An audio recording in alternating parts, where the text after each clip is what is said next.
promise I usually have the people here helping. So, some ground rules before we get started. Obviously, if anybody here, has people that need to speak, outbursts, stuff like that, you don't have to silence them. It's all good. We're in a friendly place. It doesn't matter.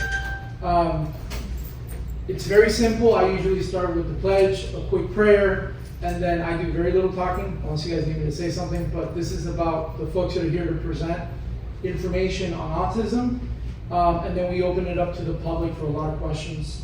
I will tell you, Ruben Colon won't be here tonight because he had an emergency himself, without getting into HIPAA stuff. So he's been in the hospital, so he's not able to make it. Not because he doesn't want to be here, but because he physically can't make it. There seems to have been some confusion with the sheriff's office, so he's trying to get here, but law enforcement things come up. So other than that, we have a bunch of people here ready to give out information. Please indulge it. Ask questions. It's very important for you to ask questions, and we'll go ahead and get started. If we can just, for those that can't, please stand. We're going to do a quick pledge.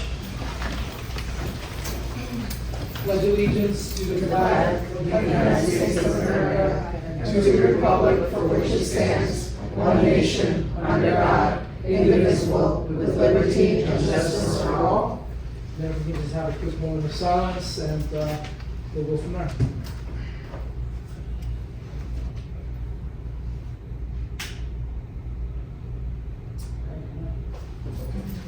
And we're going to go ahead and start off with Becky. So Becky will introduce herself. She's here with Tommy as well. So Becky. Good evening. I'm Becky Puel with Swim with Becky. I also am part of Water Smart Florida, the State Drowning Prevention Task Force. I'm on 2 of its subcommittees, working on the State Water Safety Action Plan. I'm also the Northeast Regional Representative for the task force.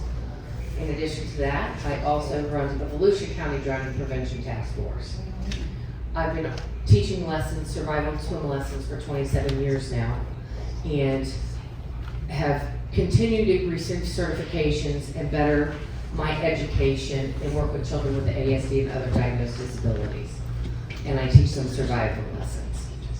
They are one-on-one, and by the time I'm done, these children can swim and either float or tread water, and I require them to be able to do it for 10 minutes. To me, that's enough time that if they get away, you go look.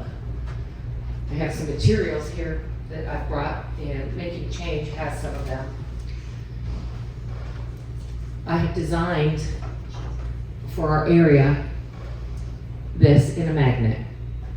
So you scan the QR code, it states, Water Smart Volusia, if a child goes missing, check the water first. Bathtubs, canals, lakes, pools, retention ponds. For water safety information and resources, scan the QR code. It gives you resources to the National Drowning Prevention Alliance. It gives you resources to Easter Seals through myself, Swim Angelfish, Swim Whisperers, who are certified, and they have several levels. I'm level 4 with them, the highest level you can get in working with children with diagnosed disabilities. It also has information for the Red Cross Parent-Child Parent-Caregiver Water Safety Class certification, which is a free class that you can take. So it's filled with information, including like the Swim Whisperers website has details about videos that if you have children with ASD that you're going to take to a public pool, and talking to them about a lifeguard and the sound of the lifeguard's whistle, and what to do, and walk up and introduce them to the lifeguard and things like that. So it's full of helpful information for parents and caregivers dealing with these children, especially if they're elopers. So that was one of the reasons why I designed that. And we're going to be giving that out. I know DCF's willing to pass it out when they do home visits. Early Learning Coalition has said that they will help us. Easter Seals, of course, as well. And the Firefighters Foundation is with us on board with that as well. I also, unfortunately, am here to bring you bad news for our statistics. When you hear the statistics for the drowning numbers, as of right now, today, fortunately, we've not had a change in our statistics in like 9 days. That's a bonus. We're at 93 drowning deaths for the year with DCF. That sounds like a lot. That is 93 caregiver or parent lack of supervision where somebody has made a call about neglect. So when you get to the real numbers, come on in. When you get to the real numbers of that, so of the 93, 20 of those were autistic. 11 took place at vacation or rental properties. 7 of them are deemed other bodies of water, which one of them was actually a pigsty. 15 were lakes, ponds, and retention ponds. 66 were pools, and total fatal were 93. The total we had for the entire year of 2024 was 105. So to say we're 10 away is heartbreaking. And it basically is down to lack of supervision. We know that there's a breakdown in the supervision somewhere. And it's across the board. And this year, we have at least 2 that drowned under the age of 1. Yes. One of them was left in the bathtub unattended. So there again with the stats, with being on the State Water Smart Task Force, we have collectively, through the years gone back, I was doing the Volusia County Drowning Prevention Task Force, after the numerous drowns we had, I think 2013 and 14 is when I really got actively involved. Well, with Water Smart Florida then being part of that in taking a look and knowing the people and the statisticians and who all comprises the members, it was getting together and combining all the statistics, which is not easy because you've got the fatalities, then you've got the whole Florida Church program that has the ER stats. So what we have done is we had Kirby Morgan, who is now our fatal, he's our fatal numbers guy, has broken everything into stats for us from 2009 to 2025. This report is through the complete report through 2024. And what it did was break down residents and non-residents, adult versus child. And why are we doing resident versus non-resident? Well, during one of those meetings, I said, excuse me, are we keeping track of out of the country? I mean, look where we live. So we went back, and that's why we're now doing resident, non-resident, and we can actually pull out if they're from out of the country or just out of the state. We've got 13 international airports in the state. So of course you can expect some cultures that don't culturally swim are not going to know what to do around the water. That's just a given. So for children, the total number of children that drowned in our state in 2024 was 132. That's children under the age of 18 to 1. Of that, 22 were non-residents, 110 were residents. For all ages, the total number of drowns we had for all ages reported through the ER systems and documented all the way through to the coroners, 648 drowns. It's mind-boggling. Of that, 531 were Florida residents. So we know it's not just a visitor problem. It's a problem in our backyards, in our neighborhoods. It's a problem, especially for us in our area, as we all know, with the flooding, but also the volume of lakes and the retention ponds that we already have. So it's one of those that it's important to bring that forward and let people know that we need to be cautious, we need to be safe, we need to look out for people. I'm a big advocate of telling any of my families who have children that are nonverbal autistic, please go meet your neighbors. let them know that your child cannot speak. Let them know if you see them unattended, they need to bring them home, please. It's essential. When I started teaching 27 years ago, it was 1 in 100. We're at 1 in 36. And that's only improving because we're able to test earlier and do more advocating for the testing and see traits. And that change came with the DSM-4R to the DSM-5 when it encompassed everything under the autism spectrum disorders. So essentially, that's where I wanted to just share with you all with the stats. If anybody wants to be part of the Drowning Prevention Task Force for Volusia County, let me know. Glad to help in any way. So we're gonna, once everybody does their presentations is when we're gonna do all the questions, and please, like, don't be shy. I want you guys to please ask questions. Tammy, you wanna come up just to let everyone know what you have in the back so people get it? I'm Tammy, and I'm the Managing Director for Making Change for Drowning Prevention that Miss Becky has had a very big hand in establishing. And we do donations to, we provide swimming scholarships to parents who have autistic children that, so they can get drowning prevention lessons, so we don't have those statistics. So we do it by grants, donation boxes on the table, money from wherever I can get it. So, and when I get it, then I find parents who need their child to have those swimming lessons. I say swimming lessons, but it's really drowning prevention lessons. So that's what we do. That's pretty much it. So we have a recipient that did the classes. JJ.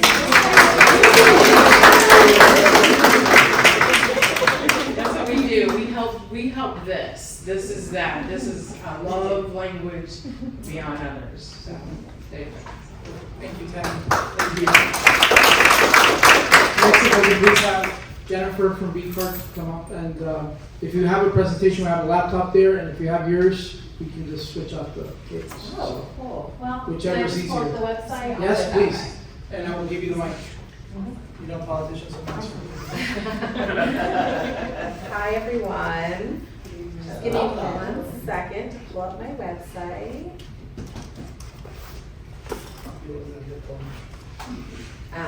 Okay. So, hard to follow up that topic because that's so serious and so important. So thank you so much for talking about that. And if any of you are so inclined to give to Making Change for Drowning, I, as the parent of a child with special needs, can tell you all who probably also all know just how difficult it can be to get your child swimming and just how expensive that can be to get your child swimming, as I'm spending hundreds of dollars every summer to keep up those skills. So we can help out people that maybe wouldn't be able to do that. I think that that's amazing. So thank you for what you're doing, and thank you for the lessons. That's amazing. Thank you. So I'm Jennifer Chicha. I'm with UCF CARD. So that I'm not super repetitive, are there people that do not know about CARD here? Oh, cool. Okay. So sorry to those of you that do. I will be a little repetitive, but I'll give you all the information. So CARD is the Center for Autism and Related Disabilities. We are a state-funded discretionary project to support people of any age that have an autism or related diagnosis. Now, related is what's defined in the legislature, not necessarily what we think is related. So related diagnoses are Rett syndrome, child disintegrative disorder, PDD-NOS, Asperger's syndrome. Neither of those are really diagnosed anymore, but if your child is older and were diagnosed years ago, we still take those diagnoses. And we do deaf blindness, and also if you have a single sensory impairment, deafness or blindness, but have another disabling condition like Down syndrome or cerebral palsy or something like that, we would also serve those individuals. So that's who we cover. Our services are at no charge to families. So you're not paying money to work with CARD. We are not direct service providers, meaning we are not the therapy providers that are going to come to your home and do therapy. What we do is we help you find providers. We can troubleshoot situations. we can come to your home and do home visits and help you through whatever might be going on. Gosh, it's so hard when people will say, well, give me an example. And I'm like, well, we serve people from diagnosis, so as young as 18 or so months, through death. So I think that the oldest person on our caseload is in his 80s right now. So as you can imagine, it's hard to give an example of exactly what we do, because what I do with an 18-month-old and what I do with an 82-year-old is gonna look very, very different. But some examples are things like I've helped parents troubleshoot toiletry. I've helped parents come up with a safety plan in their home for their children that wander and are at risk for drowning. We've gone through, and you'll see in the back, I actually have our safe steps for drowning, where we go through each drowning prevention, safe steps for drowning prevention, where we go through each area and talk about how are we going to enact this step in your home. We can create visuals. I've gone to homes and parent has said, this is the behavioral issue we're dealing with, what do? We've made visuals, social stories, first time cards, schedules, whatever they might need. We've helped adults with finding and keeping work, helped adults with housing situations, finding and keeping housing. So those are just maybe 5 or 6 examples, and you're probably, if you're like, I don't need those things, still get with CARD, because there's a plethora of other things that we can do to help you. It's generally based on, we'll do an initial phone call with you. We find out what's going on, what are your concerns. Based on that, we make an action plan. So then we'll go from there. We can help you with school issues, home issues, work issues, community issues, you name it. See Leanne's nodding, thank you, Leanne. I appreciate the endorsement, thank you. All of those types of things, help you find swim instructors. We can do that as well. So we provide services in 4 different areas. So the first area is that direct consultative support. So like I said, I am a BCDA, but I can't come to your home and do ADA because I have 1,000 people on my caseload, and ADA is, I would never sleep or eat or anything. There'd have to be 15 of me. So I don't do that, but I can directly support you consulting. We can talk about the issues, I can help you troubleshoot, we can make a plan, make visuals, that kind of thing. We do technical assistance, where that means we can support anybody that supports people with autism. So that might look like going to a school and helping them set up supports. It might look like going to an employer, first responders, doctor's offices, hospitals.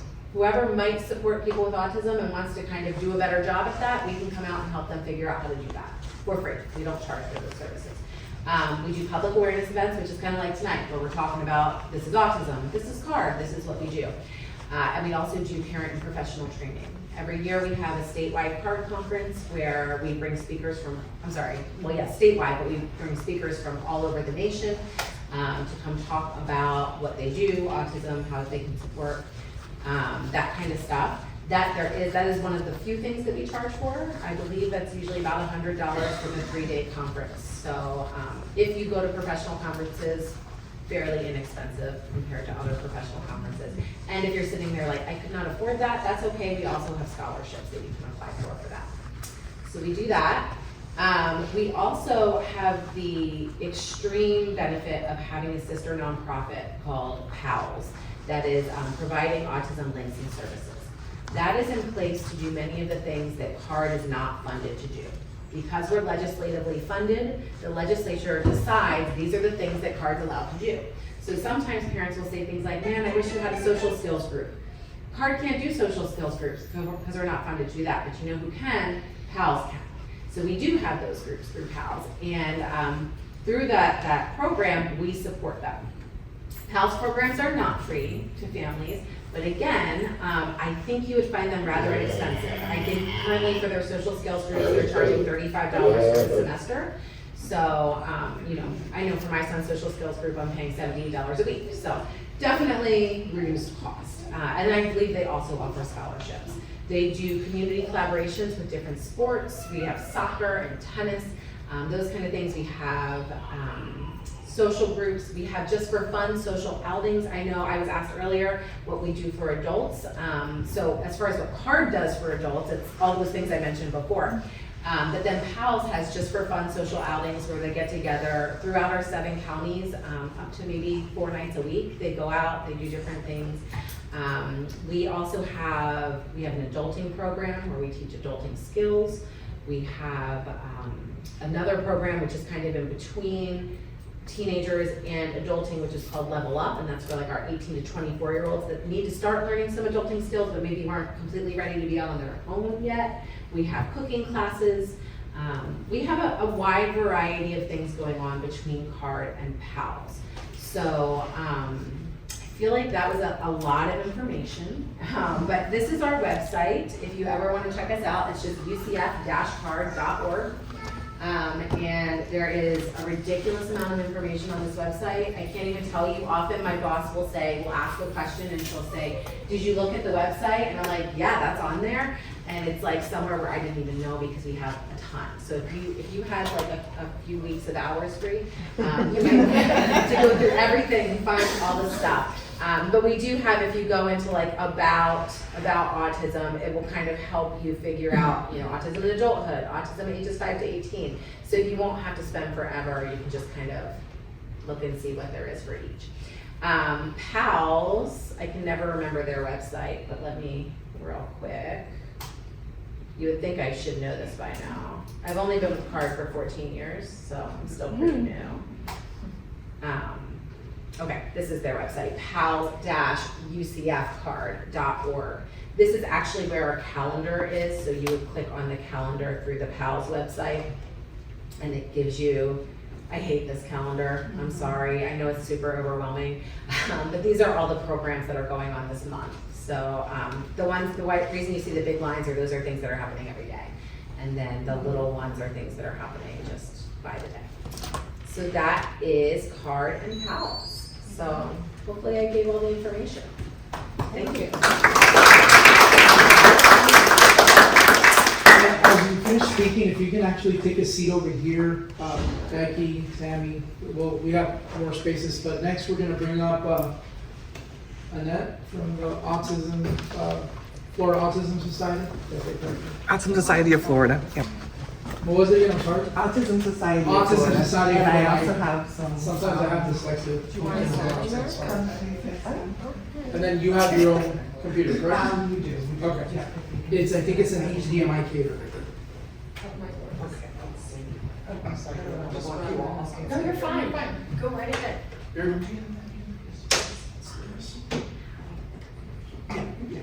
I will give you the mic. I'll just introduce myself while we're connecting. So I'm Annette Lizardo, and I'm a former Volusia County resident.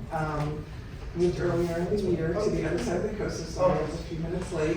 But these two lovely ladies are current Volusia residents, and I am the new president of the Autism Society of Florida. I've been on the board for about 3.5 years, but our long-term president, which some of you may know, Stacy Hoagland, from WaterSmart, CARD, etc.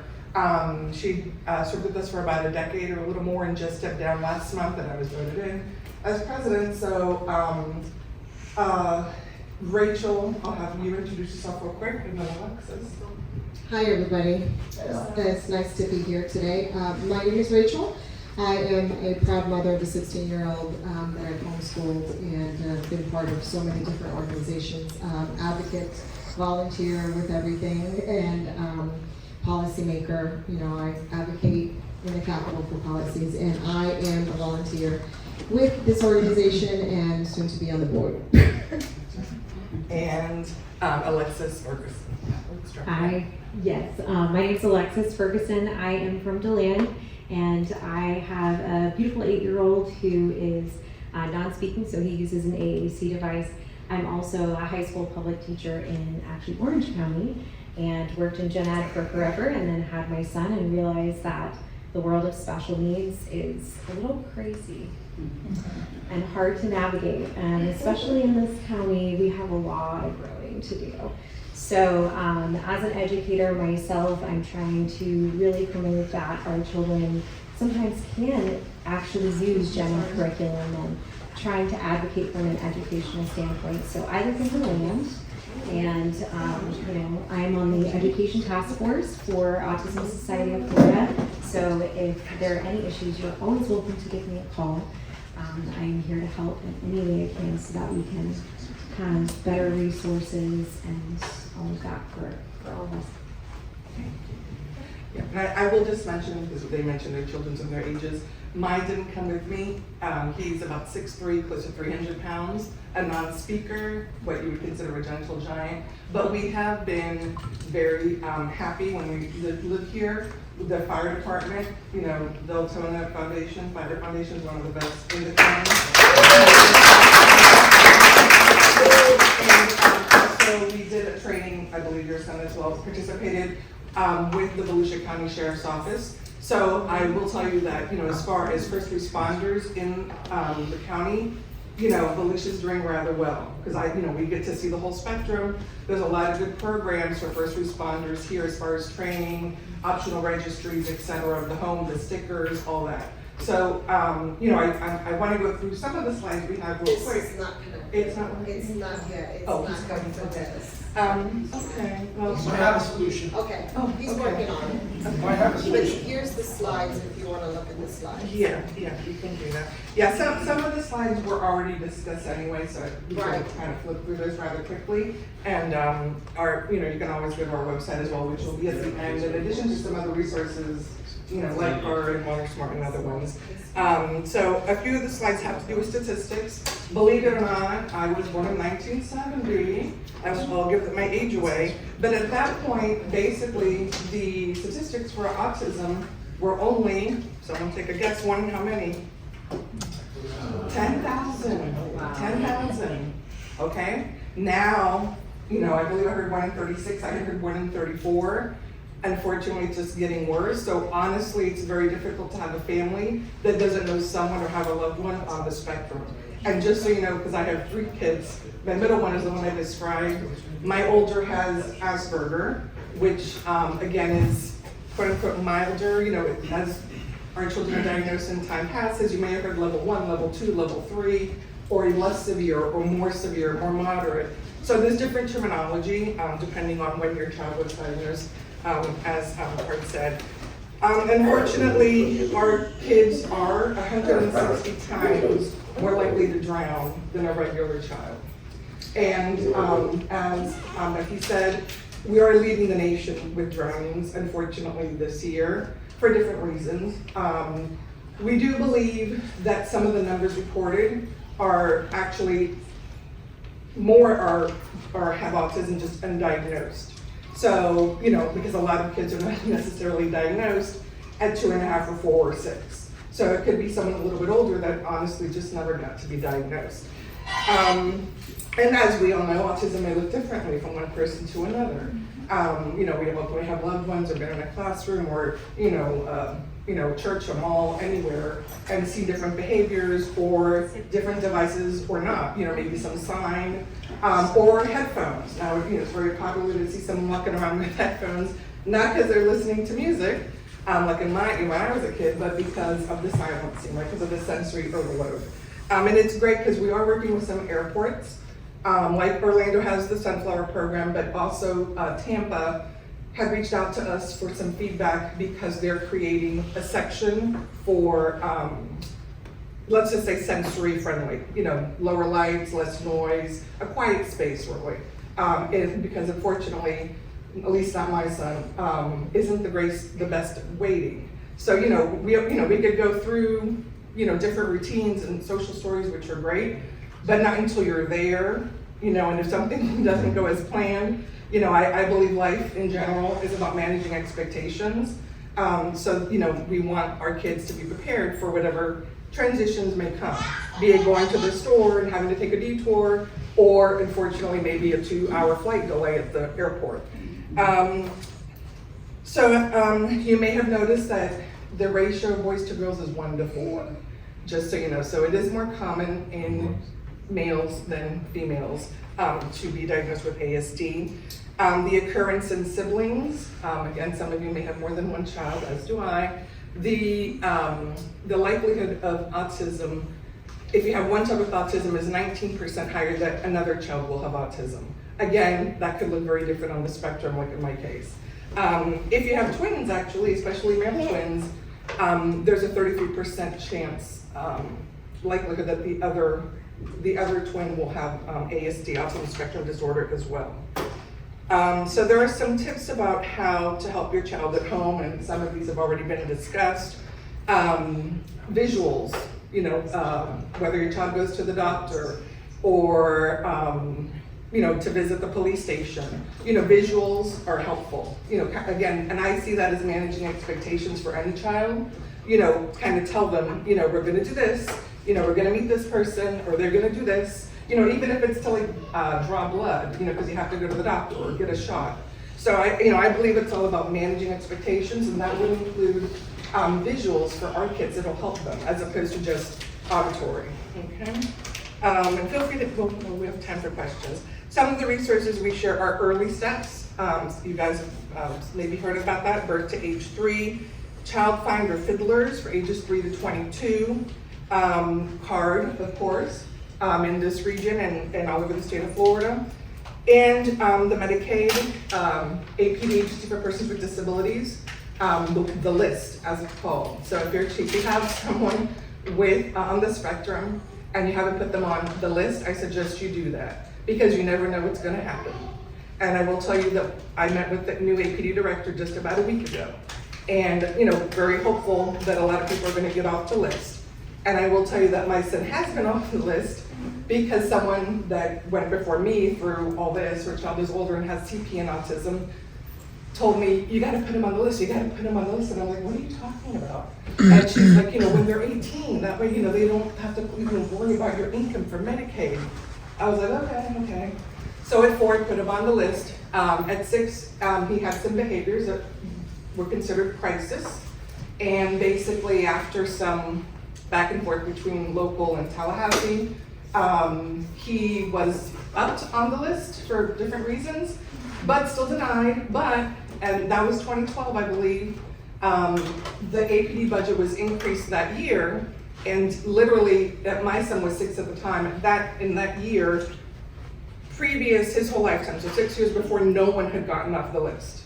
So that year, I think it was, I don't know if any of you remember the number, but I know it was between 300 or 700 people got off the list and got services. Mine was one of them. So he was 6 at the time, now he's 19. So, what's that? What? I was just gonna ask. Oh yeah, go ahead while I look at this, yeah. I just had to add in here. So it's called the Agency for Persons with Disabilities. Is anybody familiar with it? Okay, good. Everybody should be familiar with it by now. It used to be where you had to mail in an application, and it was absolutely terrible.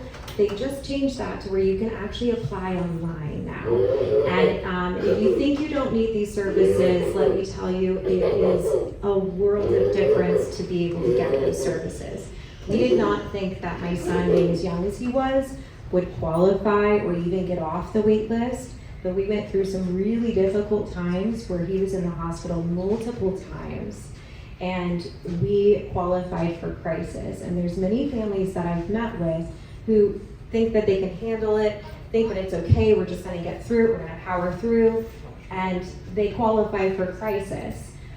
So once you get med waiver services, your child is also eligible for Medicaid, even if they have primary insurance. So that means if you're going into the hole for certain co-pays, for ABA services, for example, on a daily basis, those are now covered by Medicaid. So this is really important to even apply. There's also a current pilot program in the state of Florida that once you're on the wait list and you qualify for at least the wait list, you can actually get Medicaid managed care. So you can actually get a piece of that to be able to cover some of the therapy services that you have right now. So my son is only 8, but he is on med waiver. You also can receive respite services through that program as well. Okay, I just kind of. Yeah, no, that's great, thank you. And I just wanted to share, we do have parent support groups. We have one in English, we have one in Spanish, and we actually do have one for military, for vets. And those are actually, we have people from outside of Florida who call in for those. As you can imagine, especially the military, because they have to move around so much. So those are free, those are on our website, and they're monthly. It's very informal, and it's a great way to get information and, questions. The Autism Society of Florida also, as I mentioned, we do law enforcement training and first responder training, also CPR training. And again, I think, here, you're doing a great job with that. Not so if you do travel, keep that in mind. And you may see also some autism stickers on cars. There's different points of view on that. Do I want it to seem like a target? Do I want to identify like that or not? Those things are optional. It's up to you. But I just would encourage you to put yourself in your child or loved one's shoes if something were to happen to you. That's all that's how I think. I don't think about me, I don't want, my son this or my son that.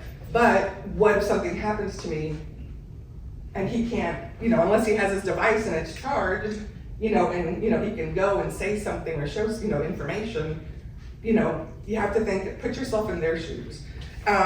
We also, we also have a peers program, PEERS, which is actually a program certified by, I believe it's UCLA. It's a national program for social skills for those on the spectrum, a little bit older. So that class actually begins Monday, our next one. So we have someone who's been doing that for a long time. And the next class begins Monday the 22nd. If you have an older a loved one on the spectrum, it's PEERS and it's on our website. We also do online art classes for free, usually for the younger ones. And we have had music in the past, but we have to get a new instructor for that one.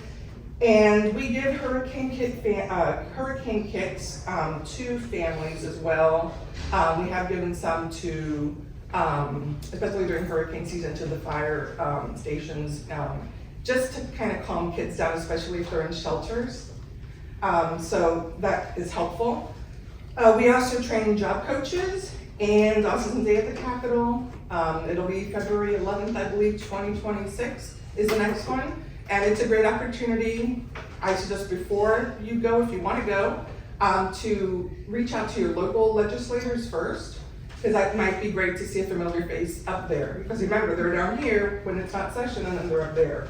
So it's a great opportunity to go. I know it's kind of a hike to go to Tallahassee, but it might be worth it just to say hi, and they, it's great. It's a good day to go, and it's a good opportunity to just, introduce your children to your legislators as well. It's very educational. And last but not least, we do have a podcast and a YouTube channel. The podcast is called Reach, R-E-A-C-H, and it's actually hosted by a couple of self-advocates. So one of them is actually a former board member who is now living in Scotland. So we have another young lady who's a self-advocate who is a BCBA as well.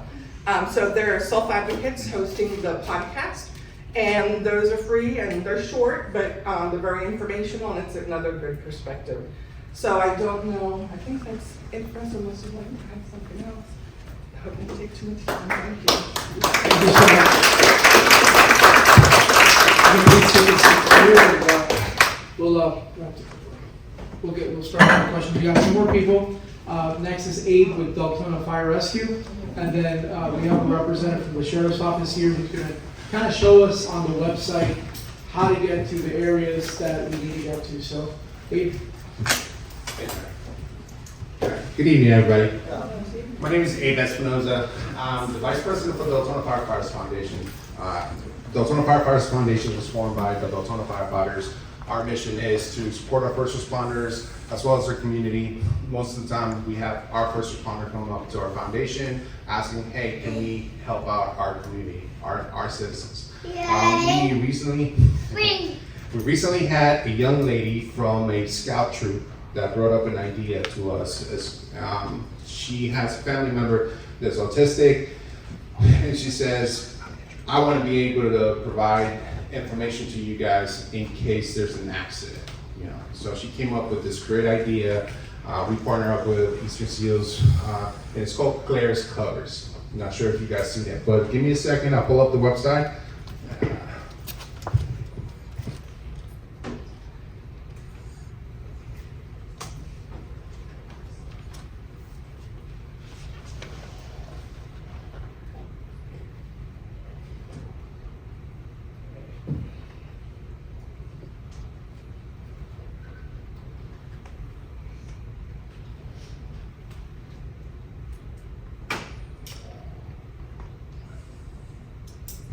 All right, so this is our website and about us. So if you guys go to our website, you'll find information about all the initiatives that we're taking place with, or we're trying to get out to our community. The big one that's important for us today is going to be Claire's covers. So you can scroll down here, and it gives you information about what the covers are and how they work. So this is a new program, so I ask everybody to bear with me as we get it out into the community. And then we have somebody here that's already signed up for it. And if she wants to talk about it, we would appreciate you, since you're one of our first ones to sign up for it. So the way it works, you come to our website, there's a form there you can fill out. You reach out to us, we take information regarding autism, anything that's special needs, and we put it in this website. It's called ifineedhelp.org. What they did is they created a QR code that sits on a seatbelt cover. Okay, so the program was Claire, named after her, Claire's covers is a seatbelt cover that sits in your vehicle wherever the special needs person sits. So what that does is, in case of an accident, we show up. We also came up with a sticker, which kind of goes back to somebody was talking about the stickers. You know, people want to feel a little bit uncomfortable sometimes putting those stickers up there, creates a target. But the purpose of the sticker is to help us and help the person in the car, right? So there's a special sticker that goes on the back window wherever the person sits. When we show up, tell you a little bit of what we do as firefighters, not as the foundation, but when we're on the job. When we show up into a call, especially a motor vehicle accident, we kind of do a walk around the vehicle to make sure that, one, everybody's inside the car, or two, kind of gives us an idea if somebody's outside the car, depending on how bad the accident was, right? So when I do a 360 of the vehicle and I see the sticker, I know there's somebody in the car with special needs, right? So that puts me going directly to wherever that person should be sitting.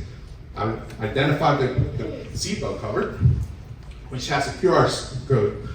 Nowadays, everybody has a smart device. Our fire department equipment, also we have iPads, which constitute as part of our equipment. We can take our iPad, scan that, and it gives us information on the person. So we don't have to speak to them if they're nonverbal, or if they get triggered by whatever the circumstance is. They don't have to communicate with us. We go up there, we scan it, we get the information we need. We have, there's a spot for emergency contacts. So if you're not in the vehicle, we can contact you or whoever you choose as the emergency person. So it's a very great tool. We're trying to put it out there to our community. It's free of charge. You can reach out to Station 61 administration office. You can come up there, talk to administration, tell them you're interested. We'll get you to fill out the form. When you fill out the form, we verify the information with you. Make sure that we have only the stuff that you want to share with us in case of an emergency. Guys, once that's verified, we give you a password. We set you up with a security system, so you have access to change information if you need to, if something changes. So as you scroll down, we made a little pamphlet that has information about the cover itself. That's what the cover looks like. Yeah, and there's the form I was talking about. So if you go to Deltona Firefighters Foundation, you hit about us, you start filling that stuff up, all that form information there, it's gonna send us a message. We'll reach out to you and contact you with more information and get what we need, right? So once we get the form filled out, once we verify that information, we come out to you, we give you your cover. Every cover has a specific code. It's not just the QR code, so it's got a code with it too that we can type in if we need to, if we can't scan the code.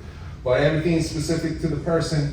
And then we put the sticker. We ask you, obviously things change, especially kids normally sit in the same area all the time, right? So especially if they're in the car seat, we would like to keep them in the same spot. But the important thing is, even if they're not in the spot that they normally sit in, if I see a sticker in the back of that car, makes me go inside, look for that cover, scan that cover, get that information, and get the ball rolling. Just to give you a little bit about, I've been with Deltona for 20 years. I started as an explorer before I joined the fire service, so I've been around. I have a big dedication to this community.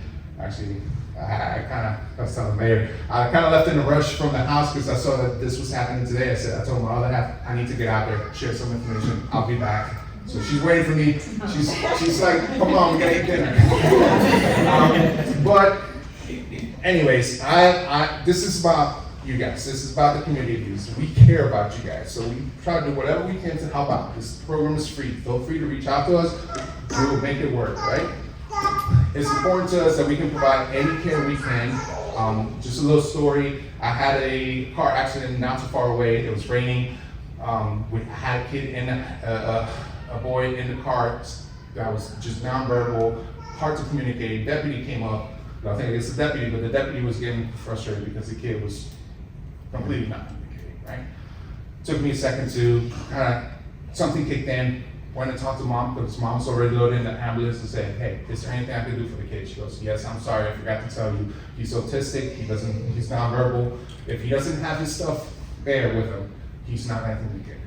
Made me a second, went into the car, got the stuff there, and it was a change, you know? You guys know. Sometimes it's just one thing that makes a complete change in their attitude.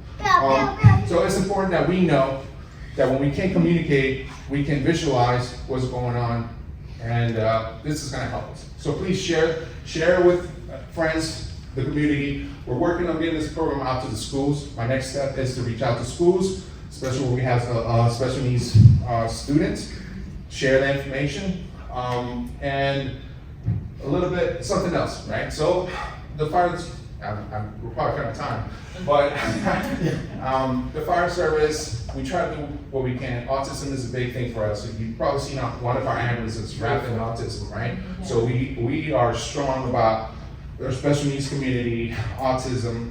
We have a Brookie box, which when we come up to the home of a special needs patient, we can bring out this box with sensory toys and stuff to try and engage them so we can perform our assessment and provide our care. It's important to us. I'm always going to tell you this, and I'm pretty sure Chief Swisher would agree with me. Everybody's always welcome to swim by the fire station. It's important for me that our special needs kids, mostly, it doesn't matter, kids, adults, but our special needs community are comfortable with our first responders. You know? It's important because if something does happen, we need to be able to make them feel comfortable in order to provide the care. Right? So always welcome to swim by the station. Stop by. Now, you know, we are your fire department, so you can knock on the door as long as the fire department's there. We'll show you the trucks. We'll get them to feel comfortable with us so they can see who we are. So that if something ever happens, we're there for them.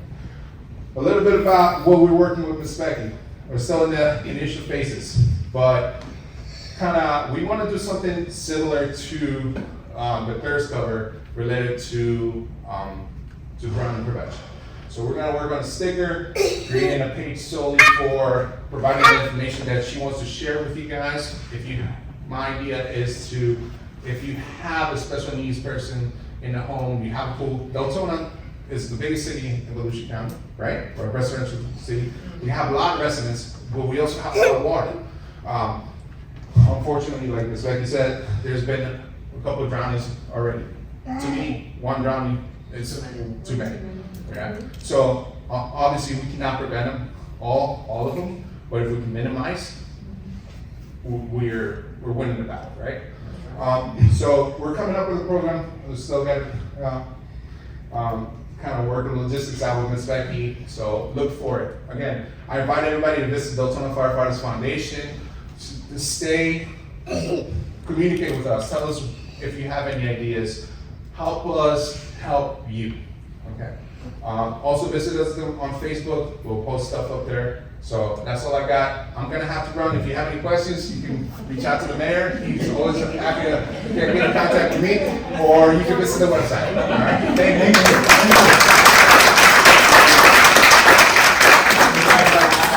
You can get away from it. If you email me the questions, I'm gonna send it to him. It's more suited to answer me. I'm gonna invite Andrew from the sheriff's office to come in. Sheriff Chewwood has tried. Listen, he loves his community. As you guys know, autism is near and dear to his heart. He apologizes profusely. He did not mean to not come. It's just, as law enforcement and other things also take up his time. So Andrew, is here, and he's gonna kind of go through it and For all we know, he's arresting somewhere. I came to take pictures. not me, I'm here with you guys. There are a lot of experts in this room, and I'm not one of them, but I didn't want to let this opportunity go by without sharing some information with you from the sheriff's office. If you go to our website, Yay! Me! one of the first items on this main slider is going to be a sign up for our autism awareness program. This is very similar to the lieutenant. We have the seatbelt covers as well and the decals. I encourage you to use theirs, use ours, use whichever one if you prefer. But the thing about our database is that if you sign up with your contact information, we can enter that into our dispatch system, which allows dispatchers to put some information into CAD to, if there's an incident at your house and deputies show up, they know there's someone there who may not respond as other people do to lights, sirens, commands, things of that nature. We feel like that's important to know. I've been out there, I'm not a deputy, I'm a photographer, basically. I've been out there when we've searched for these kids who are missing around bodies. Wow, this thing is scary. It's an incredible feeling when we find them alive and well and I'm seeing it, and it's the worst feeling when we don't. And I hope you take everything here to heart and really do everything you can to learn how to swim and know how to prevent a tragedy, because too many of them. I'm ready for a run. And yeah, any information, please feel free to email what's on this page. Mommy. Not me. Community relations at volusiasheriff.gov will get you to our community relations division, and they can provide a lot more. Again, I apologize for the chance. It's a good research.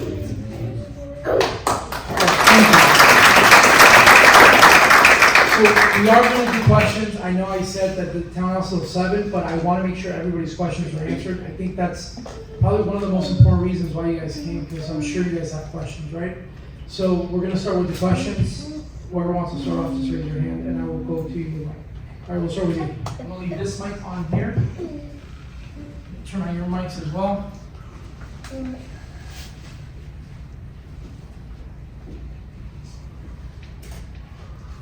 Testing. Thank you. This is all great, and thank you for coming out and supporting, because I'm a grandma to 2 autistic children. One lives with me and one lives in Ocala. It's new, it's a lot. I don't feel Volusia County has enough educational, ABA therapy, none of that. They came from down south with all this program and all this support. The mom is a single mother.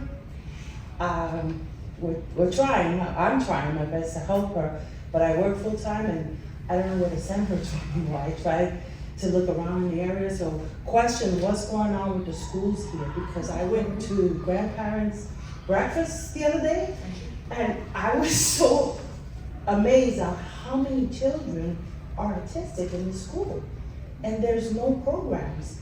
The teachers are not even equipped to deal with the children.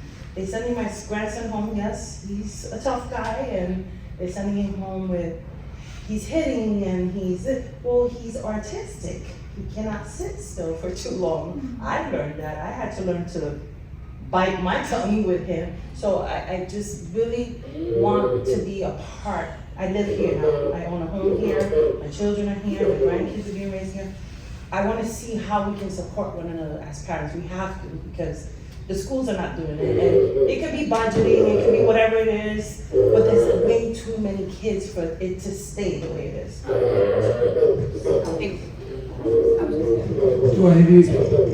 I was just gonna make a comment on that because of the volume of children I work with autism. And a lot of them, like JJ, I mean, I start them in the program and they stay on with me because they enjoy being in the water. It's something different. but a lot of the families are telling me to go to a sensory area or someplace for the children to play, you have to go to Avila or Orange County. Our county does not have any facilities that you can go in. The other thing is, a lot of the stores don't have sensory nights, where you turn down the music, you make it go. I know one of my swim grandmas, it works for Walmart, and her grandson is here, I teach him, he lives in DeLand, and she called the regional managers to get the Caroline's carts into the stores. Yes, absolutely. So that's what it takes, is a community to come together and say, this is what we want. This is what we need. So, I don't know if you all can help us too on all of that. Please use the mic. Oh, is it? It's off. It's Okay, my bad. Sorry. No, I was just gonna say, it is unfortunate because when I moved here, I came from Palm Beach County myself, and I was very taken aback by the lack of school choices. I also was a little dismayed because literally months before that, the DOJ had entered into a settlement agreement with Volusia County Schools. So they know there needs to be room for improvement. And I had spoken to the superintendent at that time, and, they acknowledge it, and, they're for it. I don't know, if it's, lack of, not awareness, but resources even for the teachers. Do you see what I'm saying? So I will tell you, that one of our big, bills for years, has been cameras in the classroom. Because a lot of our nonverbal kids, we want to know what goes on. It's not live stream. It's just video. Like you walk in any store, they can go back and look at the video. So this legislative session that passed, the House, literally everyone was yay, yay, yay, yay. So literally the House approved it 100%. Unfortunately, it did not get into the Senate committee meetings. We're gonna try again this year. So we're working on our senators, but if you go reach out to your senator, because literally we need support from the Senate for that. Go ahead, sorry. I was just gonna say, so I know Representative Tremont championed that. Oh, yeah. I have made a commitment to work on the Senate side on that. Great. Just FYI, I don't blast that everywhere because I'm not doing it for attention. I'm doing it because I believe in it, and I believe that this needs to happen for many reasons. Mainly for the security of the kids, the parents, not because the teachers are doing anything wrong, but we just, it's a security thing. Right, and I will tell you that, at the House, like we said, 100%, so, it's bipartisan, both sides are for it. But, and, just to throw that out there, because it might be something that Volusia could do. So, a little bit over 3 years ago, Broward County agreed to a pilot program, surprisingly. And believe it or not, the teachers unions, at the end of that pilot program, finished about a year ago, were like, oh, we like this, we want it. Because we had teachers say, I'm glad the parents can see the habit. I didn't get Johnny. Johnny literally, fell like it's kind of a clear name. You see what I'm saying? So we have teachers who went to teachers that saw the benefit of having cameras in the classroom. And it's really not a matter of money and funding, because, it's fine, I'm used to it. I just say louder. But literally, it's really not a matter of funding, because if you do the numbers, obviously each county is different, each district is different, but we're talking in our words of 6 to 8 per student. Okay, so I think that's a lot better than having a tragedy in a school. For the teacher, for the child, not just the child, but imagine those in the classroom that may see something, that, something tragic. So, really, that's, I'm gonna have to be talking to you, because we really want to work with the Senate. This literally, committee meetings are beginning in October and November, and we're already working on some of the senators, because you may or may not have known, it was in the news, but literally, I was at Autism Day this past year. Literally the day before is when, unfortunately, a Rep. Tremont's child's aide was in the news. Yes. So it was a very emotional time. Speaker Perez, Speaker of the House, many of you may know, has a brother who he himself has referred to as having severe autism. So that is a blessing in disguise, in the sense of it helps him understand what we go through day by day.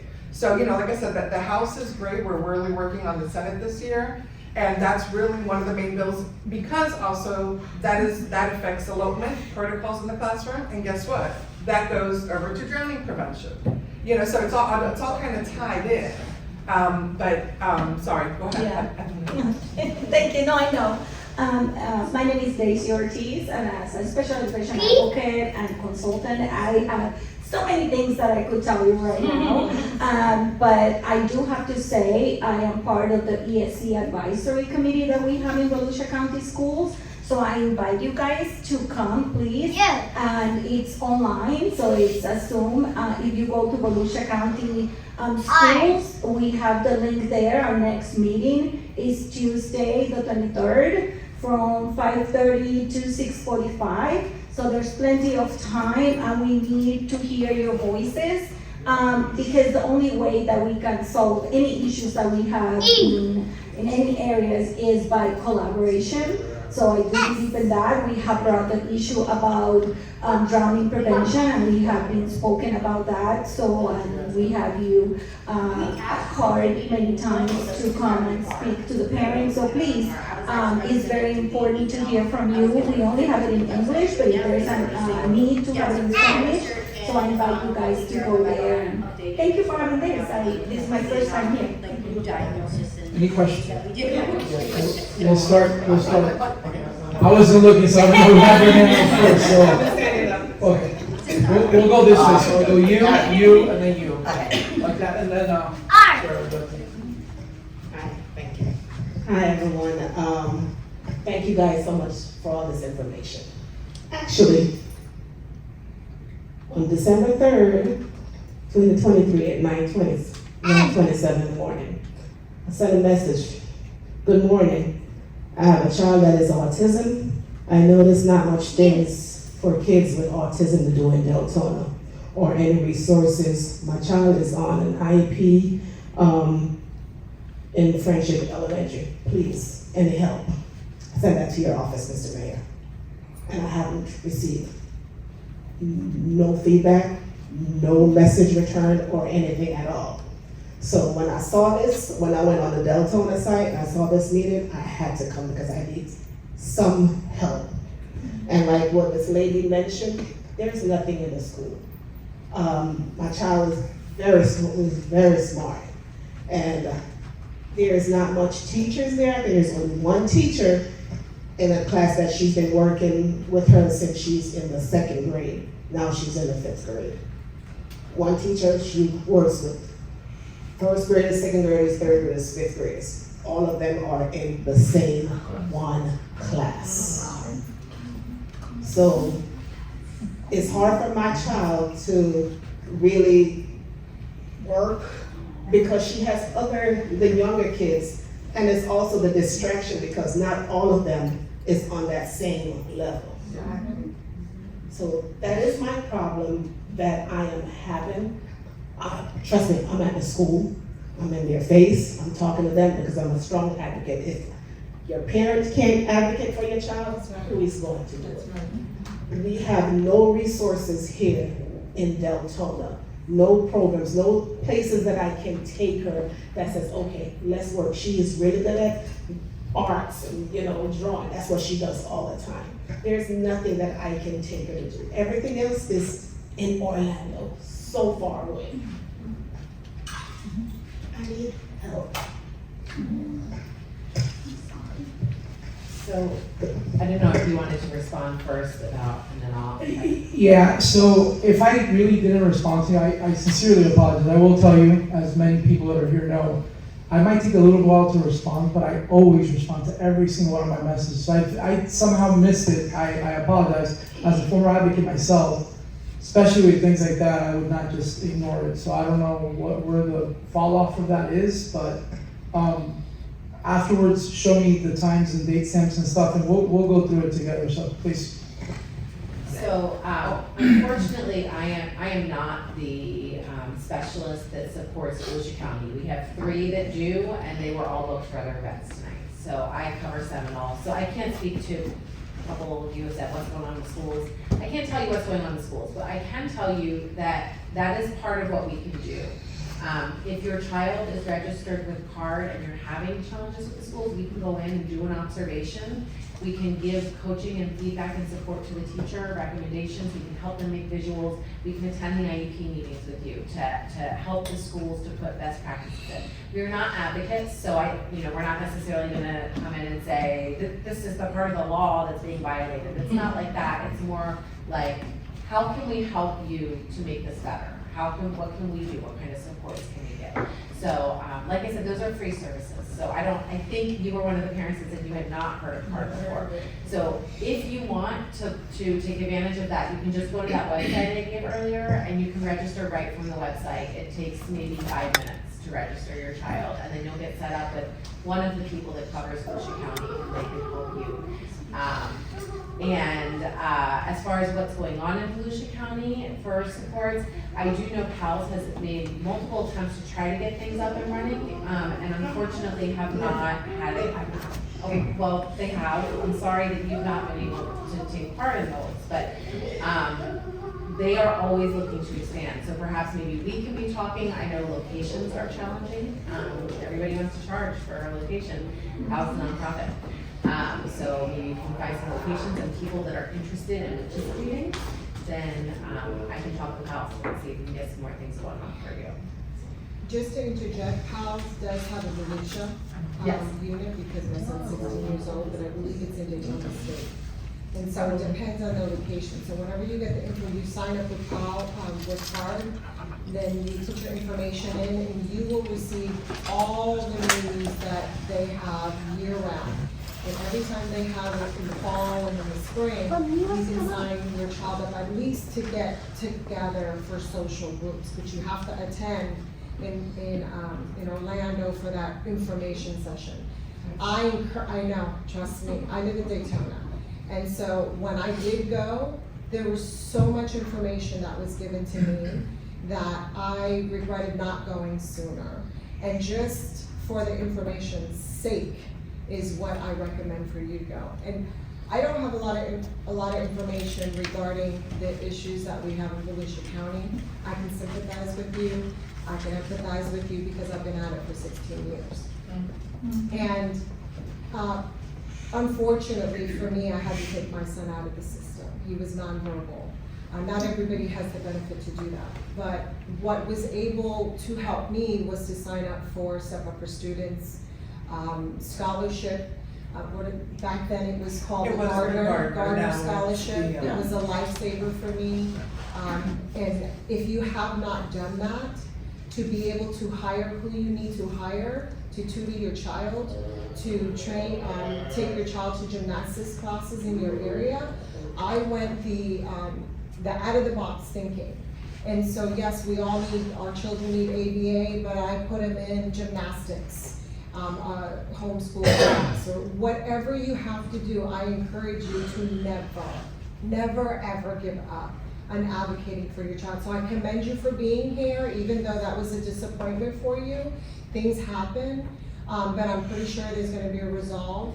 But I can just say to you that you have to keep going. We have to keep going for our children. We have to keep going for any organization that provides services, to be a member of an organization, because that's how we get the information. We have been trained through the partner policymaking of the state of Florida. So we have been educated on what other states do. We don't rank high up there. So it isn't just Volusia County. Yes, there's other counties in Florida that do better, but as a state, we are really behind. And so in order to move forward, we have to be active in this, and we have to be active in policies. And so just keep going, folks. Don't ever give up on your children. Just keep looking for services. I was just I think you're very short, there's so many more people. No, I would just encourage you, ma'am, and everyone, perhaps after today, I would reach out to your school board member and say, hey, I didn't see you there. It would have been great to see you there. Why weren't you here tonight? So he's in the hospital. Okay. He lived in a very life-threatening situation. That's okay. And he's really great about it. Sorry. But, at least tell him about it and encourage him to come, and I will. It's recorded, so I Oh, great. And I will tell you also, just in general, we have seen some promising, feedback and more activities from, Parks and Recreations departments and, county ADA focus group. So I encourage you to do, to be a part of that, because believe it or not, that trickles down to the schools. So that's all I wanted to say. Sorry, go ahead. Hi, so welcome. This is awesome. My name is Maria Narvaez, that's my husband, and my grandson, he's 11 years old, very, very, very smart. And we don't know how to work with their parents. Okay, so I was wondering, is there any grandparents group?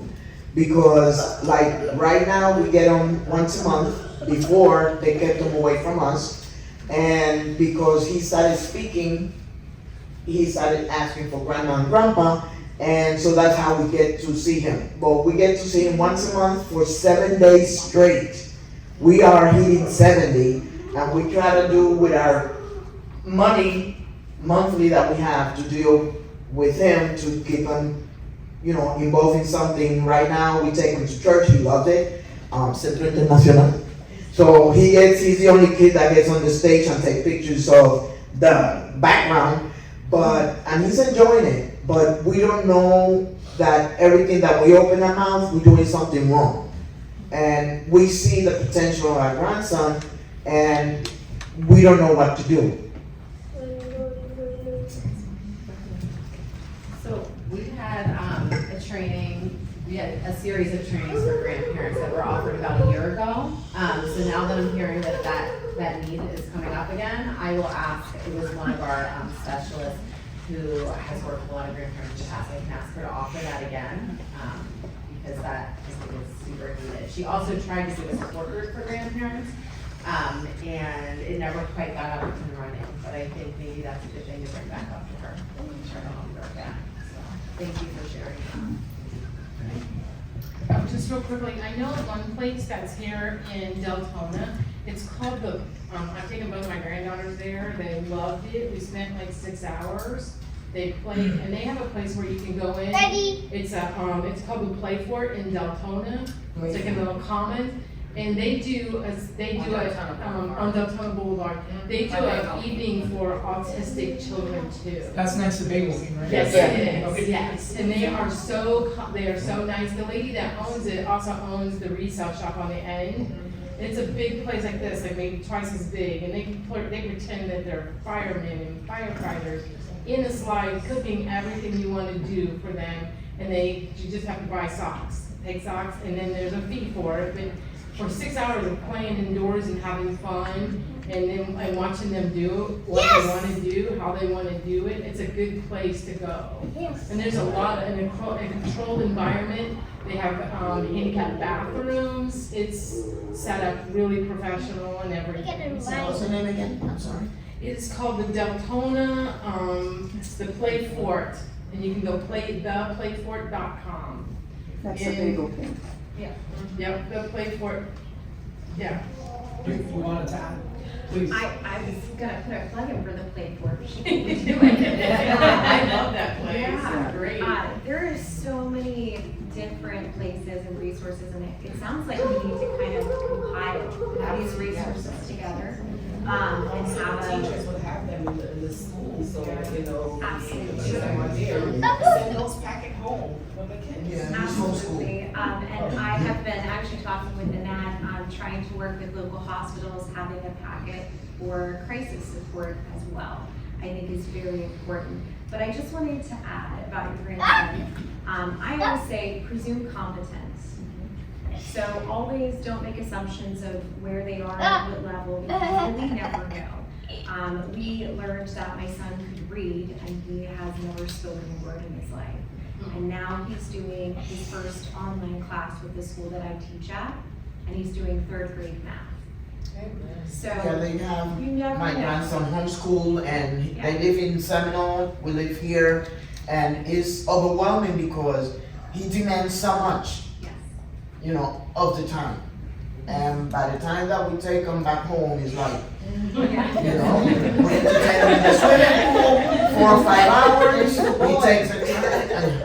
It's a lot. It's a lot. Absolutely. I would love, personally, on a personal note, to get names and phone numbers and emails so that we can do this again as a community. Yes. So I don't know how you guys feel about it. We're not comfortable with doing that, but I think it's really important as a community that we come together as parents so we know these resources because, you know, you may have never heard about APD or UCF card and so forth. So that's my 2 cents. Right. Good evening, everybody. My name is Angie Casada. I grew up in Deltona. I'm actually a news reporter for News 6 in Orlando, but again, I'm a Deltona product, right? My daughter, she just has been diagnosed with autism level 3. I didn't want to bring crazy awareness on it because I'm learning as I go. I almost felt like Finding Nemo in a massive ocean. And I didn't really, I have a great platform, but I wanted to be knowledgeable more than anything before stepping out.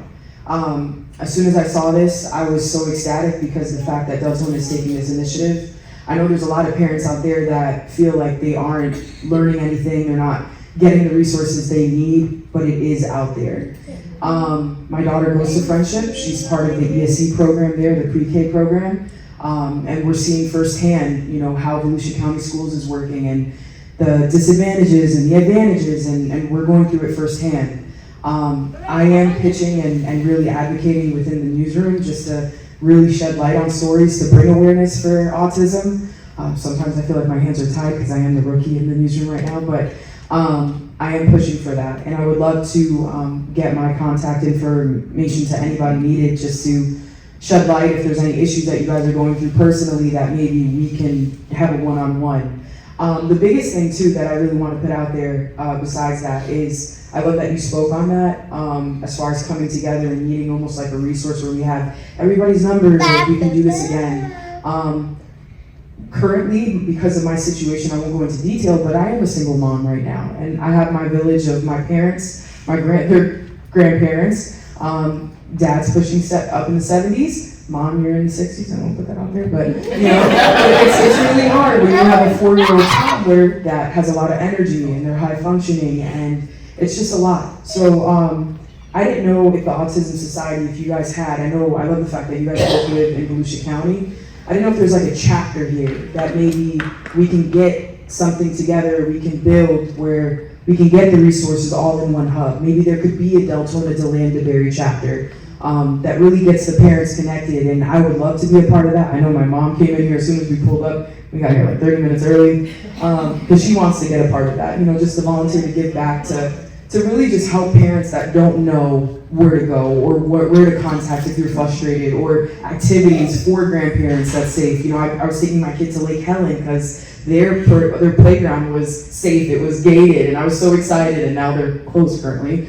So now I'm limited, right? So even if it's like finding those things or maybe having those days where we can talk to schools and use their gymnasiums or their cafeterias for different things, or just to kind of get that momentum going. And if there's any way that I can help, I just want to put that out there and see if maybe we can build a chapter and just and go to Tallahassee. Let's do it. Let's do it. Let's do it.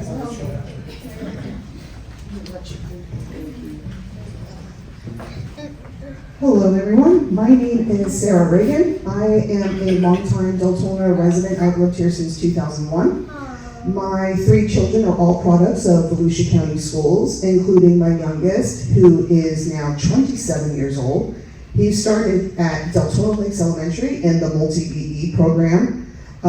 He had wonderful teachers. I feel so bad that so many of you feel like the school has not been there for you.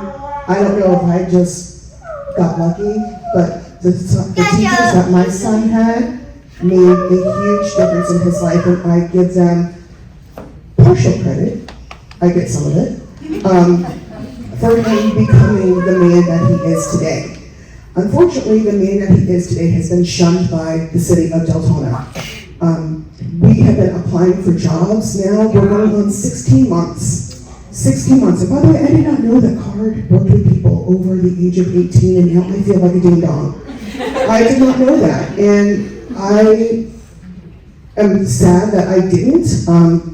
we kind of fooled around with card for a while, and we're up here, this was before COVID, so there wasn't as many Zooms back then, and so I was tired of driving to UCF because the traffic is gross, and so I just kind of stopped. It was not worth my time, but now I think to myself, I may have made a mistake with that, and so I would like to revisit card. Thank you, I appreciate that. So I actually, and I know this sounds terrible, but I have a list of all of the places that we have applied in 15 to 16 months that have either ghosted him, turned him down, or lied. What did I do? Lied to his face. Okay? I have McDonald's, Wendy's, Walmart, Publix, Dollar General, the Cocky Rooster, John Knox Village, Wawa, Aldi, Circle K, Epic Theaters, Panda Express, Volusia County Schools, the very school that educated him, lied to his face and told him there was no positions available, and they weren't. Lied to his face. He cried in the car. Let's see, Halifax, Dunkin' Donuts. Manager of Dunkin' Donuts, I have a receipt in my email stating that she doesn't want to be accused of discrimination, but she won't hire people with autism because her cousin has it. Yeah, I kept it. Let's see, Olive Garden, Ollie's, Winn-Dixie before they closed. Goodwill. You would think Goodwill. No, denied. Key Food, Chick-fil-A, Five Guys, Subway, Jeremiah's Ice, Racetrack, Osteen Diner, and Gaps. It is a lot of work to constantly apply to jobs. It is a lot of work to get constantly rejected and ignored. It is not good. There is an influx of people with autism about ready to graduate from Volusia County schools that have nowhere to go, nothing to do, and it is a problem. And I just wanted to bring that up because most of the time, a lot of the time with autism, we're focusing on our little ones, and that's a wonderful thing, but they grow up. And now I have a 27-year-old man in my house who wants to work, who is fully capable, but no one will give him a chance. And I'm calling out all of Deltona and Orange City. Thank you. So sorry, sir. That is exactly what I'm going through. And so I feel here because my 16-year-old wants a job. And when I say don't give up, what I mean is I'm having to knock on the doors because VR, vocational rehabilitation, will only, they have contracted with some of the, stuffing the envelopes or, washing the dishes, and we have children that are, when it comes to computers, they can open it or fix it and all that. And so the fight is for us, right? We have to be the one out there in the community. Someone knocking on the door, collaborating with resources. Look at the talent that's in this room and the reach that's in this room. And so, yes, we can say what's going on in the community, but it is for us, it is for the mayors. They have the heart for it, and that's what I love to see. Our sheriff has the heart for it, but it is up to us to be able to go, I know somebody who's on the board of Halifax, and can you start opening up opportunities? Because if we sit and wait, then what's gonna happen to our children? They have the quality of life. And so that's literally where I'm at right now. I attend Calvary Christian Center in Ormond Beach, and we started a special needs church there. Meaning a special needs service, and then we do exceptional Easter egg hunt when all of Daytona ends up coming out. And how does that happen? That happens between parents and grandparents like us. And so I can see the grandparent organization booming up and them attending. And so now for our children, the adults, right, we have to be the ones to go, thank you, Mayor, for this opportunity. Can you, when you're among the boards and speaking to the influential businesses in this area, who would open the door to your son and start there? Just like I will be like Embry-Riddle, Daytona Beach, our colleges there. Why can't they work in the colleges? Why not? By the way, I do want to say we are working with vocational rehab. We just were connected with a wonderful person through Goodwill, who was working with us, and we just had a really great job interview this week that I'm praying that will come through for him. And there has to be incentives for these businesses, right? And so there has to be incentives for them, and there is a list, if you can remember the list of incentives that they have, and those are the things we have to be educated about, so when we're speaking it, they know, oh, okay, so I not only get the vocational rehab person training your child, they don't have to train your child, but also paying for a certain period of time, so now they're not being charged out of pocket. So, I'm with you. Thank you, I appreciate you so much. I'm with you there. I would just add that when I was up there for Autism Day, my son is 19, so when he was diagnosed at 2.5 to now, things are very different, as you can imagine. And the legislators are aware that a lot has been done and a lot is in place for the younger ones. And I had more than one tell me, next year we're focusing on the older kids. Because we know, now someone like my son, there's a lot of things in place, but now he's 19. He's gonna be out of school soon. And then guess what? We all know there's that cliff. And I will just throw out one statistic more, sorry. But unfortunately, even within the disability community, not just autism, of those who actually have a college degree, be it college or university, anything from associates to a bachelor's, unfortunately, only less than a third actually have a full-time job. So, it's beyond the autism community, it's a disability community problem, just so you know, but. We're gonna do 2 last questions. It'll be the lady here at Eunice, so if we can. All right, thank you all for being here, I really appreciate it. My name's Katie, and I'm a Volusia County teacher. I teach at Galaxy Middle School. I also have a 6-year-old who has severe autism, so I see both sides of it. I just wanted to ask, how can we get a BCBA into the classrooms? Because we don't have any of that in Volusia County. Sorry, maybe I'm doing this. My daughter was in an ESCPK program,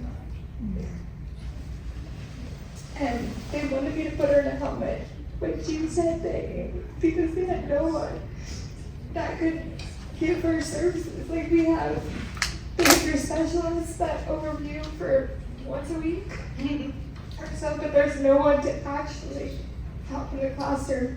And I make so much as a single mom and a teacher. Correct. So I couldn't get medicated. Yep. So there's no way to bring anyone into our schools. I would love to interject because I've actually worked with a lot of the ABA programs in Volusia County. My son wears a helmet, so I completely understand. Well, my daughter, they wanted me to put her in a helmet, and I refused because I knew it was just more so like she needs to learn how to communicate. And she's still nonverbal, but she's doing so much better in ABA for the last 2 years, so she didn't need that. But we're not trained. And our teachers in the schools, I'm not trained as a teacher. I'm trained because I care as a mom, and I care about my students. But I did that on my own. There's no, hey, here's how you work with a kid with autism. So when you're telling me you're gonna put my daughter in a low ratio, EBD or ESCD, EPK and things like that, those teachers have a 1 to 4 or 5 ratio, and they're not trained, one person can't handle 5 behaviors like that, and we're not trained to work with that. So it's not fair I can do it as a teacher, it's not fair to her teacher, but it's also not fair as a parent, because your kid has such severe behaviors. What do you do at that point? And unfortunately, they're very limited, I'm sure Jennifer can add to this, in the ABA world with severe behaviors. There are some clinics that will just not accept it because they're not equipped for it. They're not safety trained and so forth. I'm happy to talk with you after to tell you the ones in Volusia that are worth their salt, or salt, I guess you could say. You have every right to request an RBT to be in the classroom with your child. This is where it goes down to educating yourself on the IEP, which I call it the acronym alphabet soup. Essentially, they throw a bunch of acronyms in front of you. My son's last IEP was about 4 hours long. So I understand that 100%, but you have every right to that. They're also supposed to be documenting daily. If they are not, they are going against that IEP. And you can actually file for something called due process. So There are advocates in Volusia County as well, IEP advocates, and as a public school teacher, I don't know if you do gen ed or. I do gen ed, yes. Me too. It's a whole new world. It's a whole different world. But those resources are out there and available, but sometimes when you're in an IEP meeting and they know that you are not educated on it, they'll take advantage of that. I had a support system, so I was very thankful for that, but even like when I was talking with behavior specialists, like I was trying to ask, like, hey, you know how severe your behaviors are, like, how can you go about this? And I was told, because I work for the district, that it was a conflict of interest. Wow. And I was like, Absolutely. please look at me as a parent, like, now, because if I quit today, which I did, obviously, but if I quit today, right now I'm not a teacher, look at me like a parent, like, how can I help my child? And unfortunately, the system is not set up for that. My son has to have 24-hour care, so I as a general public school education teacher, I am the sole income. And even at our pennies that we get, our children do not qualify for Medicaid. So this is where it's really important to apply for the Agency of Persons with Disabilities. I'm not just giving a plug. Advocate for crisis waiver. He told me I would have to Baker Act her or I would be in and out of jail. I was like, it's a shit. I went to the office, I was crying to him, I was like, I'm gonna have to quit because I can't send her to school. Let's talk after. I'm happy to help in any way I can. Yes. Hi, everybody. First, I just want to thank the mayor for the platform that he's given us today. Thank you, ladies, for all of the organizations you're from. I was speaking with Daisy before she left. She's a part of the ESC advisory with Volusia County Schools. They have an ESE night at Embry-Riddle, unfortunately. So I hope that we can advocate for something here. We learn so much and it is so needed here. The information that I have a 14-year-old now just entered high school. He's not verbal. I didn't know he can go to the high school until he's 22. And they do job preparedness. I just found this out at the Embry-Riddle family night. So I learned so many things. It was free. It was a very good event. If we can find a placemaker to have it here in Deltona, it would be greatly appreciated, all of the groups. I don't know if you guys can advocate for it. Here? Yes. Okay. Okay, yes, it is much needed because like so many, myself, a lot of people are unaware of all of the programs that are available. They're out there, they're hard to reach, they're hard to find, but they are available. Quickly, I want to go through, I had a question for Becky to swim. Is there an age limit to your services? They have to be at least 6 months old. And how old do they go? Right now, my oldest student I have is 14, but I've taught through adult. Okay. And do you have somebody working with you, or is it just you? It's just me. Oh, wow. And people all day, some days, all day. God bless you. But like I said before about my certifications, I also did the RBT. Yeah. So I did the 40-hour RBT, so I have that under my belt as well as everything else I've done. Still, the need is great, and one person, that's, God bless you. But yeah, I just wanted to let people know the age groups. And I do the vouchers too. Yes, yes. And I know, Department of Children and Families are doing vouchers. The Water Smart Florida. Thank you, through the YMCA. So I know they have a waiting list. And so many change, has some grants left still too. Yeah, they said there was some grants, and then there was a waiting list at one point, and then they started calling people from the waiting list. Which are two different things. Oh, they are? Okay. Yeah, the Water Smart Florida is the voucher program, and that was state mandated, voted into legislation last July. And we just completed the first year, at the end of June. They just, for those who did not cash in the vouchers, they did a application process that was from beginning of July and closed the 1st of September. So that was round 2, and they're waiting to see how many of those applicants turn in their vouchers. So I'm one of the providers with the voucher. The Y's are one of the providers. Right. And then there's somebody over at Spruce Creek. Do you know what Daytona State College they're talking about with you guys? They used to be run by Paul Heaton, and I think he's retired, and they are American Red Cross, but I don't know what's going on with them. And for that information, they just reach out to your agency? Well, they would be, you can reach out to the aquatics department at Daytona State. I mean, No, for the residents with the vouchers. Oh, they are not listed as a voucher program. You can actually go on to WaterSmart Florida on the page, and it'll have the whole voucher explanation and give you a list by county. There are some counties that don't even have providers. Yeah. Okay. Thank you very much. UCF card. Yep.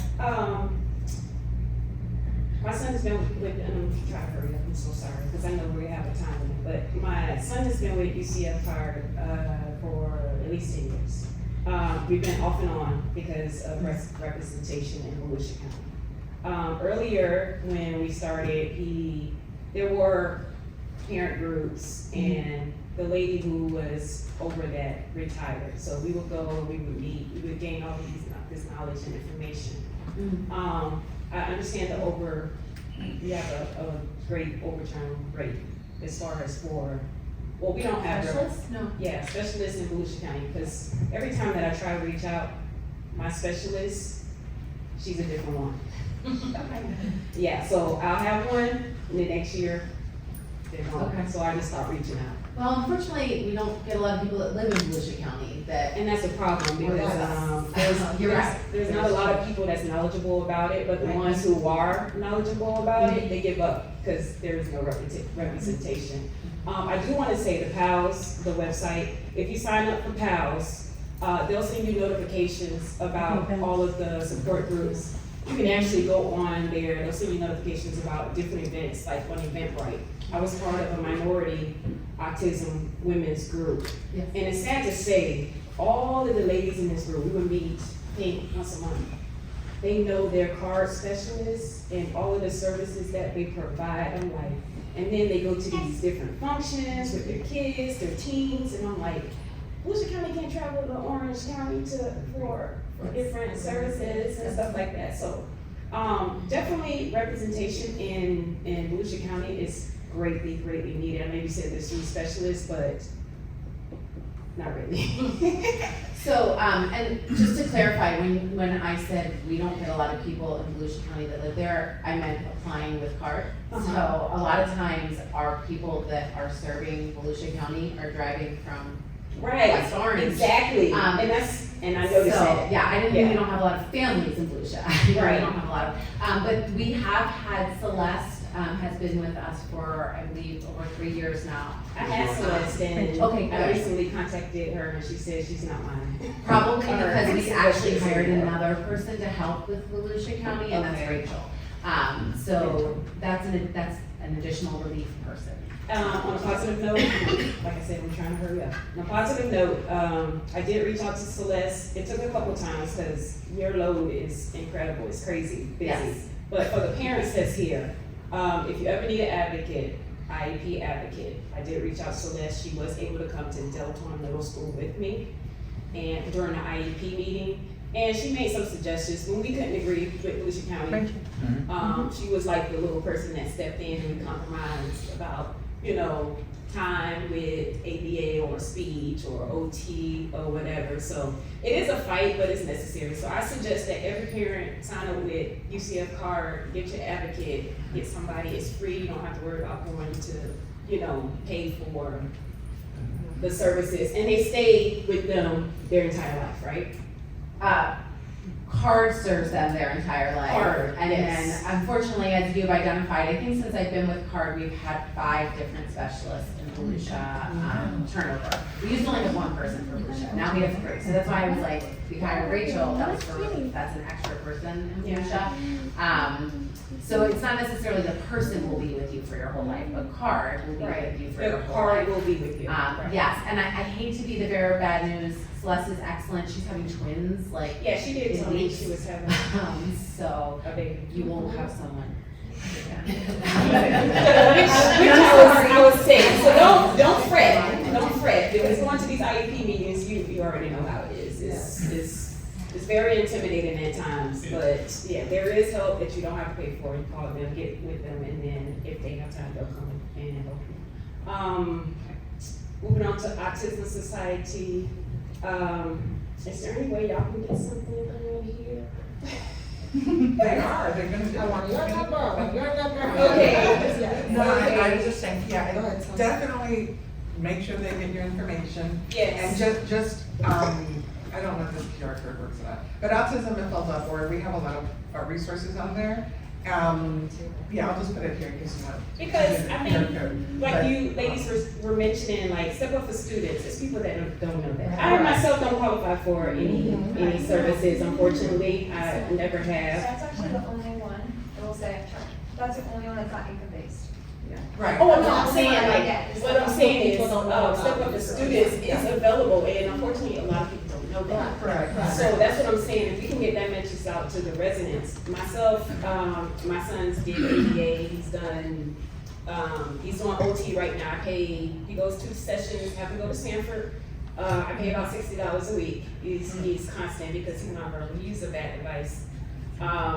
Like I said, he's 14, so it can be quite expensive at times, and I can only afford to do speech, and he gets OT in-house. Fortunately, Volusia County is behind. They sent me a letter the other day about all the many hours that been missing, but it's something, again, you have to advocate for in IEP needs. But yes, if we can get your information, we need this here in Deltona very badly, so the residents can be aware of all of the programs.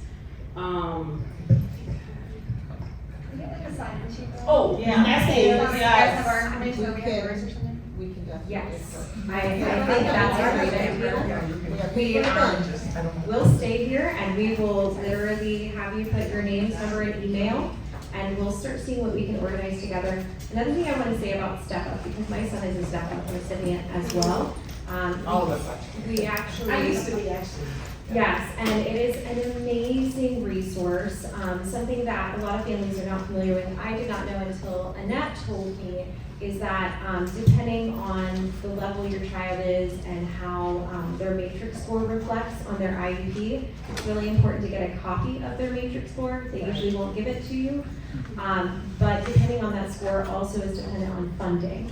So if that score is a 254 to 255, matrix is the highest, and then the lower bracket is 252 to 253. But I will tell you that the difference between the bottom and the top tier is literally over $20,000. Right. So it makes a huge difference because that's just not for tuition for a private school, but for homeschoolers, including therapy. So even if you don't have insurance or whatever, the Step Up for Students Florida Empowerment Scholarship for Unique Abilities. It's a very long name now.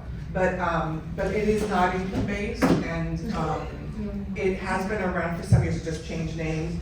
But it's definitely worth applying for. But the matrix makes a big difference. That number. Last thing, because it's recorded really fast, the sheriff's department, I know that he's not here, but for those kids who are nonverbal, and this can be a kid that's not nonverbal and use the AAC device or the little board with the different characters, and they just can't communicate at this time. For something, Sheriff's Department, if they have something maybe on an iPad or in their car, when you have those kids that's probably lost or, eloped, or, so they can have available the child be able to communicate. That's what I wanted to relay to Chipwood about possibly having something that all the Sheriff's Department, even if they share it on the shift, they can transfer it from car to car, or maybe if it's in laminated form. Something hard so that, when the kid is lost, or they can have a way to communicate if the child is fine. Oh, one more thing, and I'm over now with this evening. I work in the Person Recognition and Recreation Department. I'm looking for insight on programs that we can offer the youth. So if you have any programs that you would like to see that's Person Recreation related. How about a swimming pool? Yeah. I was told no. Liability. Okay, so to kind of wrap it up, right? First off, I'm not going to take credit for this because it was really Eunice. She approached me, so she deserves the round of applause. Full disclosure, every year I try to do a special needs resource fair. I pay for it out of my pocket. The city doesn't, I pay for it. And I invite vendors for free. I don't charge them a single penny. We usually get like the Orlando Magic on Wheels here. We get so many folks. This year I had so much on the plate I couldn't. But then Eunice was like, hey, everyone's dropping the ball. What's going on? That was kind of what it was. So I was like, you know what, let's put this together. I called Chu, which was like, oh, 100%. And then he gave me a list, all you amazing, wonderful people. So that's how I was able to contact. So that's very important. Secondly, you know, it's very frustrating hearing everything that's happening, right? I worked for a company that does IEPs and things like that, worked testings. And I've been in those meetings 4, 5, 6 hours. I mean, full disclosure, I was in a meeting where they thought they paused it and they were making fun of the child. And we had to record it, and then it's like, it was the school district here in Florida. I won't say where, but the point is that I haven't experienced on a family side, but I've been on those calls where I'm hearing, oh, my child, you know, now has special needs. She was being bullied. She got hit on the temple of her head, and she's losing her sight. And listen, I'm a grown 41-year-old man, and I'm weeping in tears. And the advocate's like, do you need to get off the call or something? It's not, what you guys experience on a daily basis, it's not easy. That's why I feel for you guys, right? Since I became mayor, one of the things that I've advocated for is the Children's Maternity Hospital come to the city. I've reached out to every single possible hospital. I already did, honey. Oh, you did? Here's what I'm going to tell you, and it relates to this, and this is why I want to mention it, right? So one of the big hospitals, I won't mention which one, they'll probably hear it and be like, oh, they're sticking on us. I was told, we're here in this area, the reason we can't open one in Deltona is because Deltona satisfies one of the top 5 cities that helps us stay open, right? I rushed my daughters, both were under 5, to the hospital. Sorry, speeding, full disclosure, at 3 o'clock in the morning, because I don't care. No, but it's still recorded. And just to get to a hospital, whichever way you go is 40 minutes. And that's praying there's no traffic. Because if you take them to a local hospital, then what happens is they stabilize them and then they still have to transport them out. So sometimes it's safer just to go.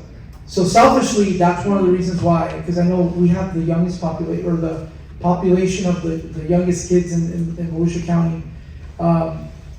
So I want to see that here, mainly because our residents need it. It's warranted. But I get that excuse of, Mayor, there's not enough residents. And it's tough to hear that from parents that need that service. And it feels like a lot of you are giving the same complaint, that we don't have these amount of services, but it also feels like no one has had the courage to say, maybe we don't have enough people coming to satisfy it, so we need you to go to Orlando, or we need you to go to another area. It's extremely frustrating. I get it, 100%. If we don't continue to have, just, you know, we had like 41 people, I think at one point I counted. That's more than when we get sometimes at a commission meeting, right? You guys need to keep doing this. Yeah. So here's what I'm committing to, right? And it's recorded so you guys can get on me this later. So next week on Wednesday, I'm having a business and entrepreneur town hall, which that I did every year as well. I will bring up the conversation with all the business owners that'll be there about some you've mentioned, so I won't. I'll be there. I'm going to be there next. Yes, you will.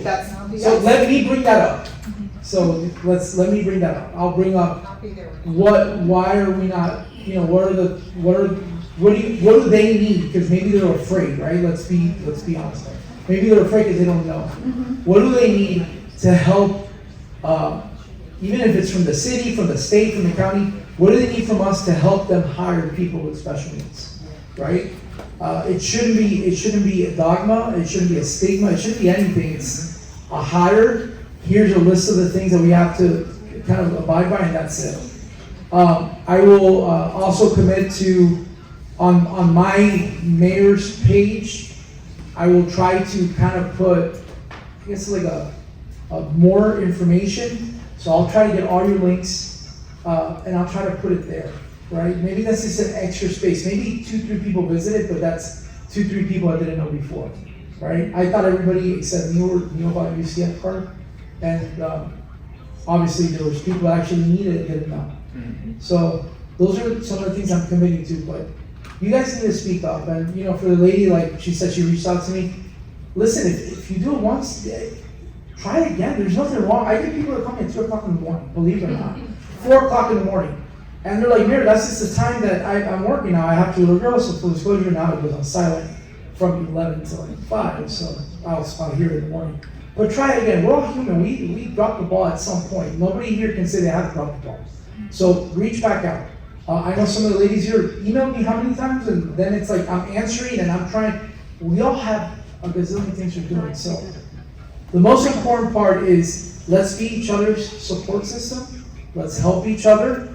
And I'm sure these ladies up here have a wealth of knowledge and information that I absolutely do not have. I know Eunice is a big advocate for this, and I thank her because she literally was the one that put the fire for this town hall to happen. So please, all your information there as much as you can, and together we'll figure something out. So thank you guys for coming out and have a good day. Thank you.